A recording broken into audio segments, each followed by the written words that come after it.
బుల్లితెర నటి అశ్వరెడ్డి సోషల్ మీడియాలో ఒక ఎమోషనల్ పోస్ట్ చేసింది. ఆవిడ ప్రాణ స్నేహితుడైన భరత్ ఖాన్ యాక్సిడెంట్ లో అకాల మరణం చెందాడు.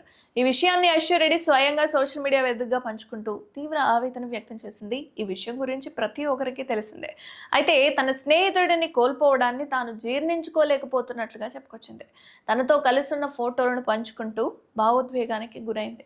నువ్వు లేని లోటు ఎప్పటికీ తీరదు, నా గుండెల్లో ఎప్పటికీ జీవిస్తూనే ఉంటావని ఇన్స్టాలో రాసుకొచ్చింది అశ్వరెడ్డి. ఇక వర్ధమాన నటుడు భరత్ ఖాన్ అలాగే యంగ్ సినిమాటోగ్రాఫర్ త్రిలోక్ ఆదివారం తెల్లవారుజామున హైదరాబాద్ శివారులోని ఔటర్ రింగ్ రోడ్లో జరిగిన ఘోర ప్రమాదంలో మృతి చెందారు.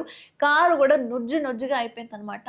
అంత స్పీడ్లో రావడం వల్లనో మరి ఈ పరిస్థితి ఎలా జరిగింది ఏంటి అనేది కానీ ఇద్దరు ప్రాణాలు కోల్పోయారు.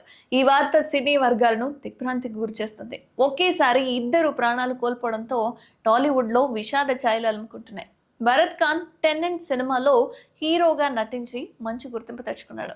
పలు వెబ్ సిరీస్లలో కూడా కీలక పాత్రలు పోషించాడు. ఇప్పుడిప్పుడే ఇండస్ట్రీలో నిలదొక్కుంటున్న ఈ ఇద్దరు రోడ్డు ప్రమాదంలో కన్నుమూయడం అనేది అందరినీ కలిచివేస్తోంది.